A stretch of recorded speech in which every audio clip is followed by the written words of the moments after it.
xã khác chứ không phải xã ở gần bên này rất là xa rồi. cháu nhớ cháu nói nhiều nữa là thêm cháu.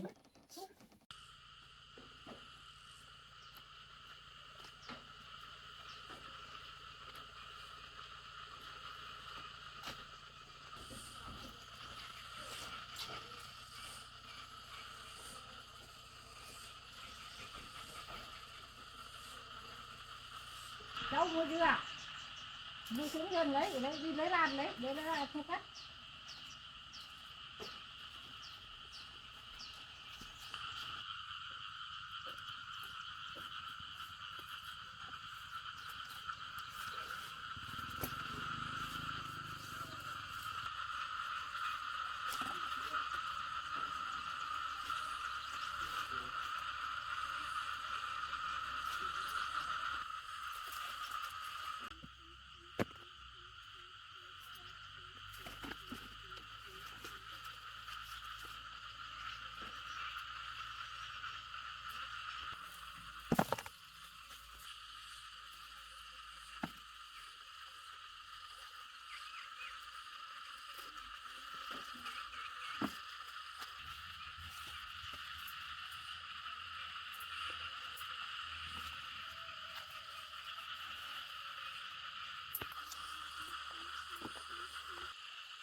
Hơn 5.000 thôi, bán rẻ mà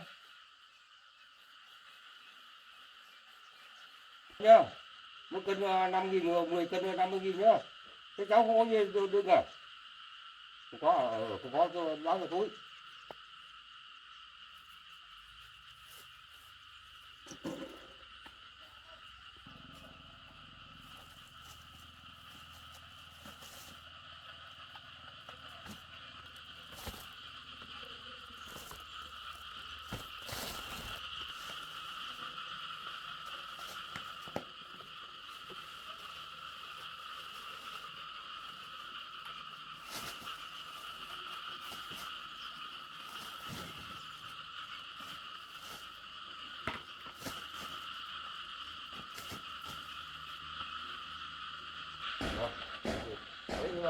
Túi này xách rồi xách bóc cho cái bao thì khoác đi bán nhá.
chồng đúng không?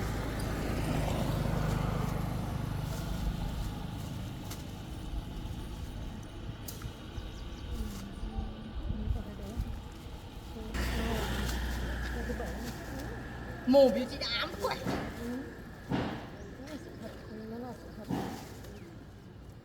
Cầm tiền nó cái đưa mình lấy em mới hỏi mới quậy thôi được rồi.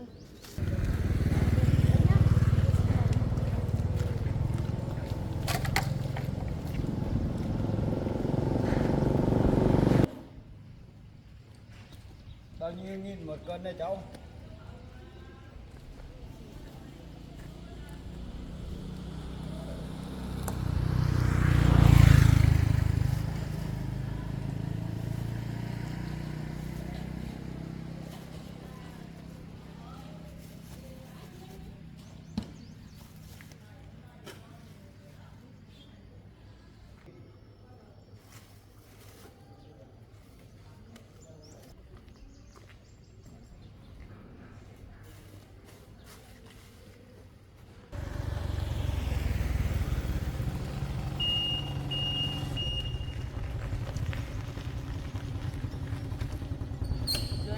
Cô nhờ hay cái gì cân cô nhờ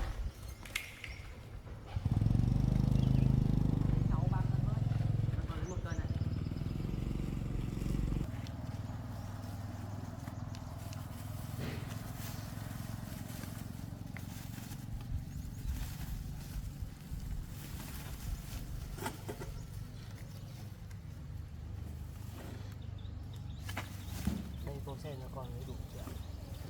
Dưa này nó có ngọt không cô nhỉ?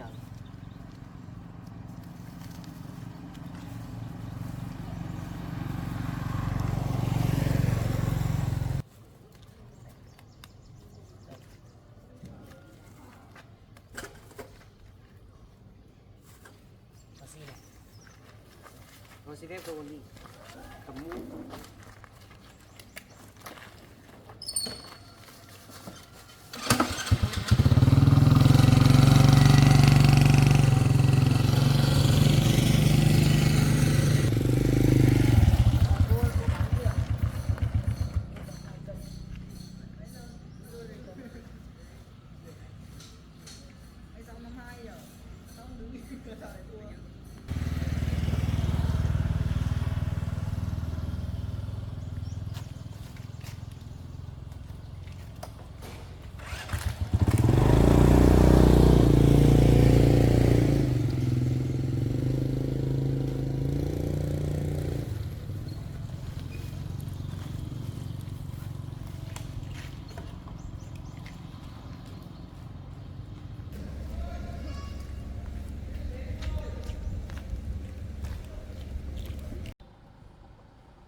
Dạ chị nhá.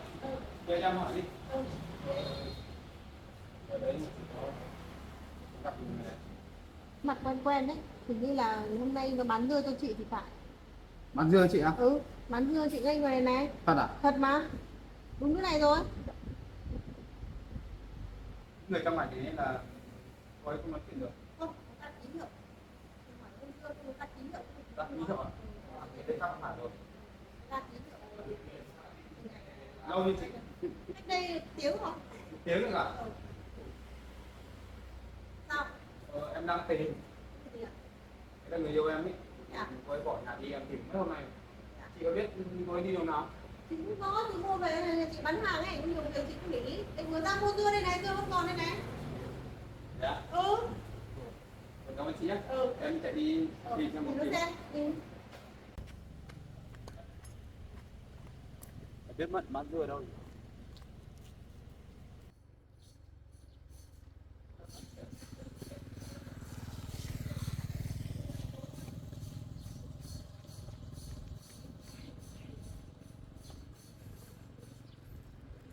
Chị ơi, cho em hỏi nhớ đi. Thì ở đây này chị có thấy có người nào mới ngồi đây bán dưa không? Không thấy đâu em ạ. Không thấy à?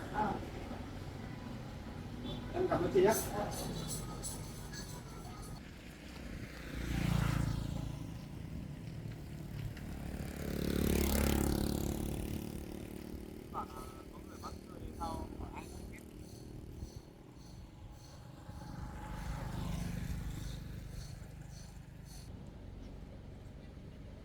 Chắc chắn là bận.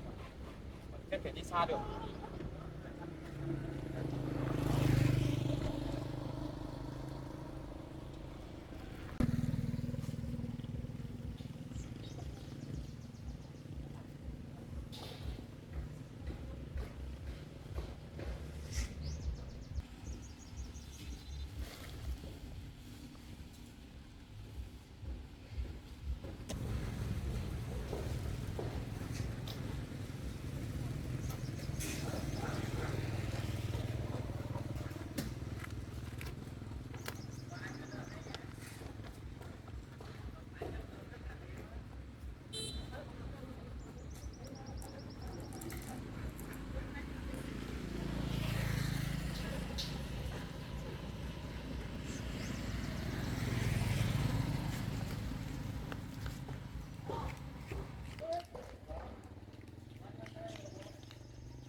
biết cái chị kia nhìn thấy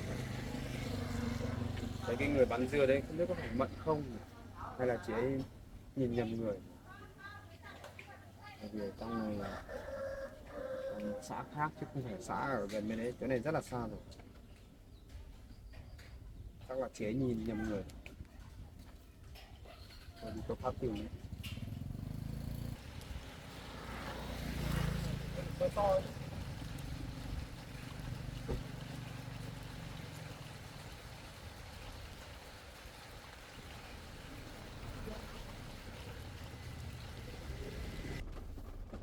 Trời mưa to này. Không biết đi đâu tìm thấy Mận này.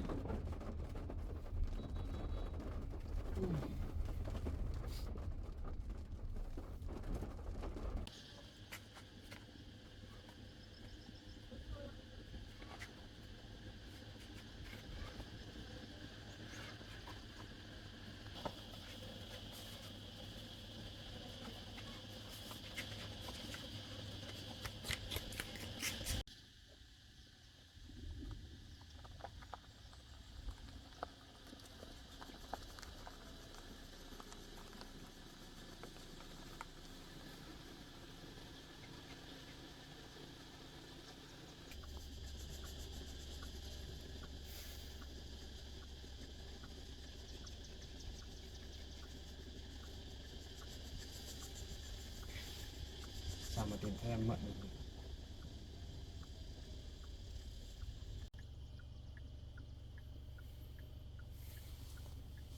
Chẳng biết bây giờ hai mẹ con Mận đang ở đâu nữa.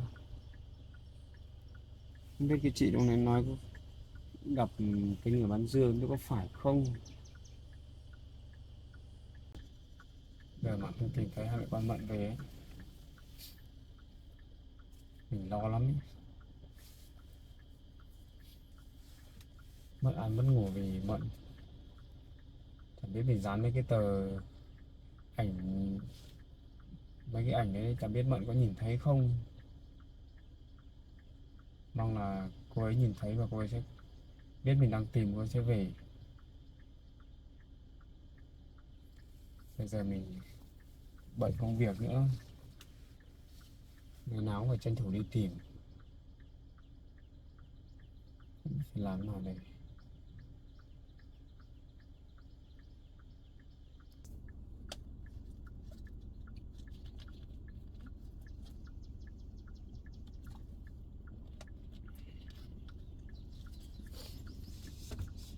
Không biết đi đâu tìm được đây.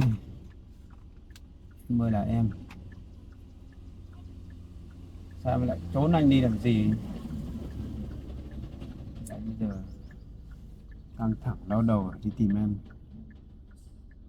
Lỗi là lỗi do bố anh chứ em có tội có lỗi gì đâu. Sao em phải bỏ đi làm gì? Bây giờ không có em, anh sao sống nổi đây? Gia đình đang hạnh phúc tự nhiên em lại bỏ đi.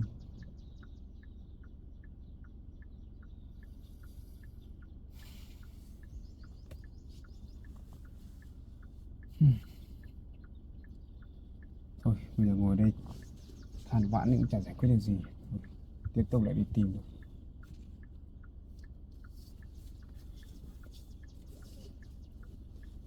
Đi tìm xung quanh mấy xã khác xem có anh gặp không.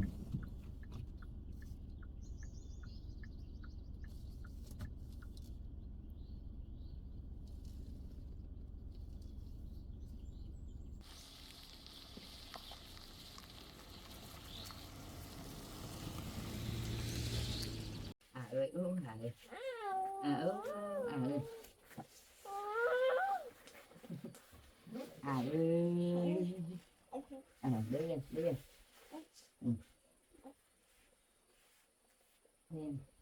Đi đi. Đây anh. Ơi.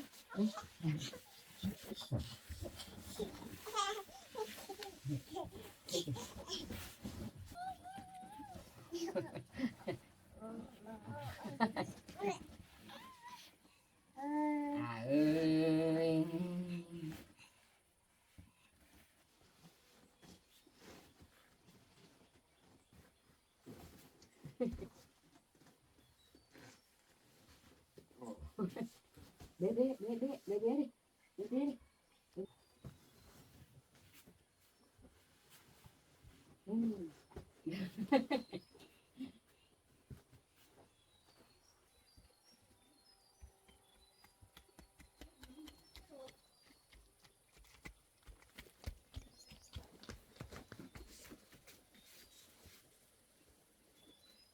Gì vậy cháu? Một chút để cho bà nghe đó.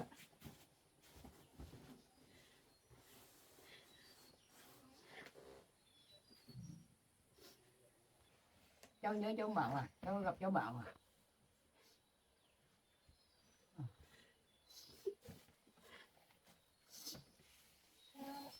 Cháu gặp cháu Bảo khi nãy cháu Bảo đi tìm hai bà cháu mình.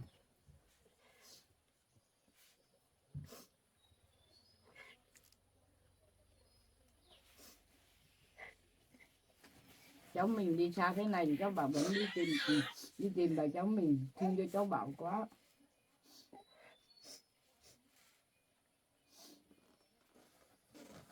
Bà mong cho cháu Bảo không tìm thấy bà cháu mình để cháu Bảo quay về với gia đình của cháu Bảo.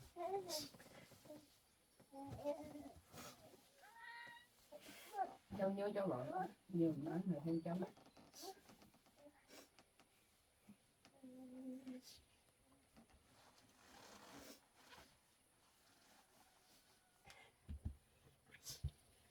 Thế hôm nay cháu nhìn thấy cháu Bảo à? Cháu muốn đi gặp cháu Bảo nhưng cháu không dám đi à?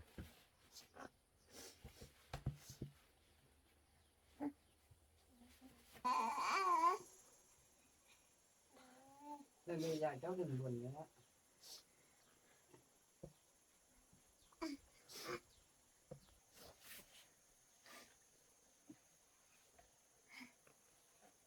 Cháu không buồn nữa.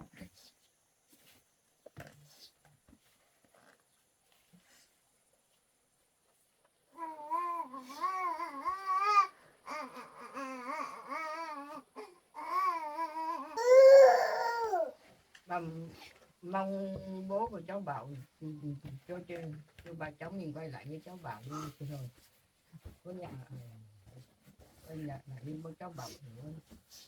Còn như thế này tội nghiệp bà cháu mình lắm.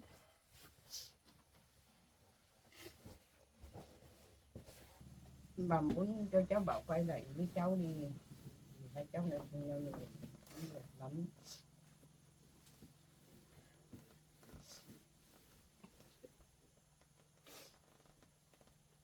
Cháu ạ, cháu Bảo đi tìm không thấy hai cháu mình, cháu Bảo cũng từ bữa rồi.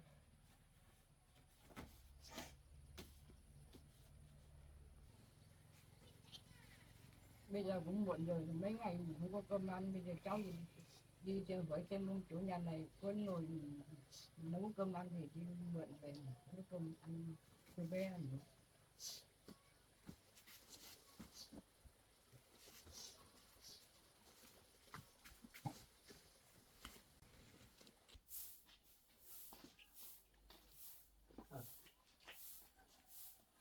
Cháu mượn nồi thế à? Cháu mượn bát à?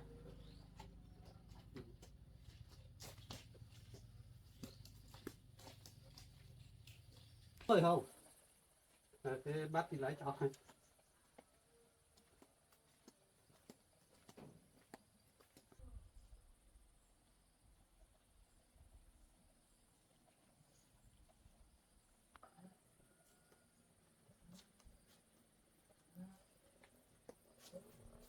Đây, có nồi, có bát này. Đấy thì làm ăn đi.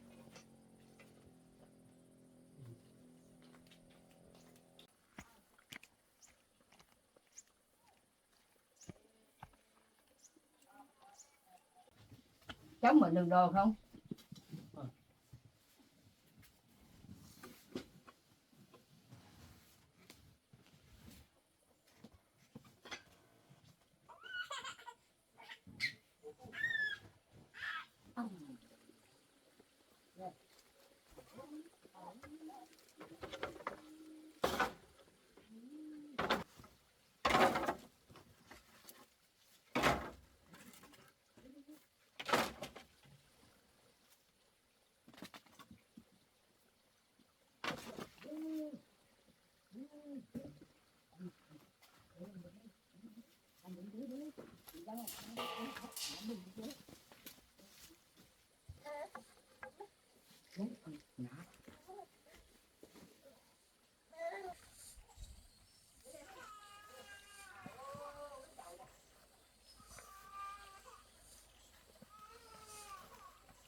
anh ơi đi nhanh là cái gì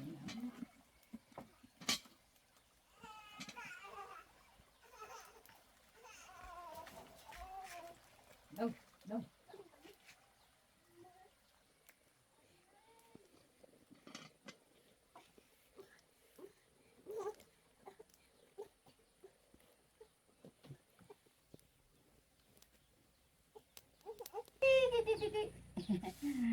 bum bum bum bum bum bum bum bum bum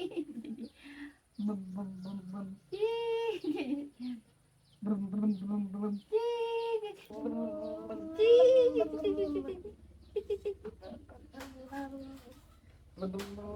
bum bum bum bum bum bum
cháu ơi bà nhớ là cho bảo với kia gà biết xuống biết ra cho ăn không còn rau ai cuốc cho không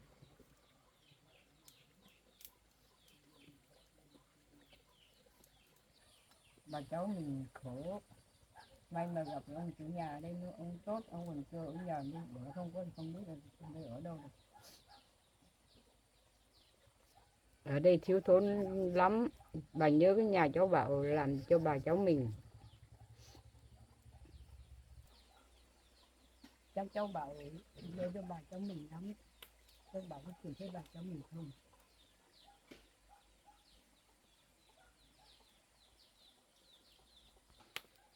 Mà cũng mong cháu bảo bà, mong cháu bảo thông cảm cho bà cháu mình đi, không không bảo cho cháu bảo biết. Cháu bảo cũng thương bà cháu mình quá. Mà cũng kỳ vọng mong bố cháu bảo cho cháu bảo đến với cháu mọi người đến nơi thế này cũng phiền cho cháu bảo lắm.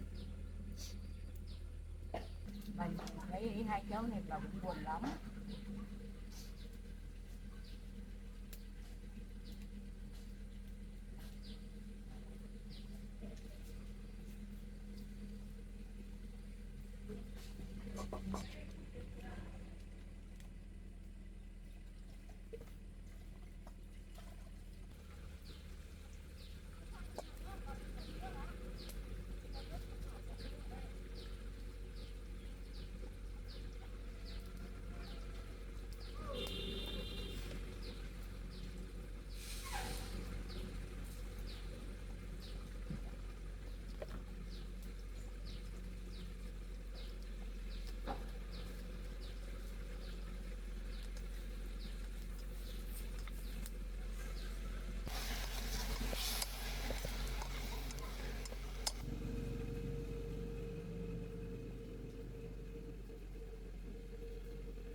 Cháu đi đâu à?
Cháu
cũng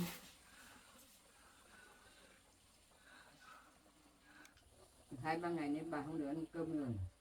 Nếu như mà bố cháu bảo mà không ngăn cấm cháu bảo thì bà cháu mà không phải đi lang thang thế này.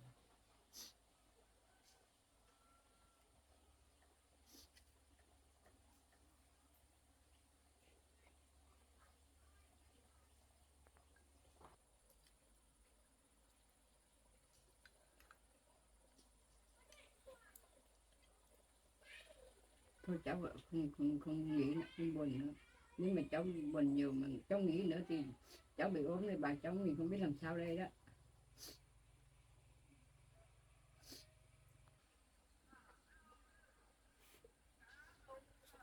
Cháu ăn đi, mấy hôm nay cháu vất vả rồi. Vẫn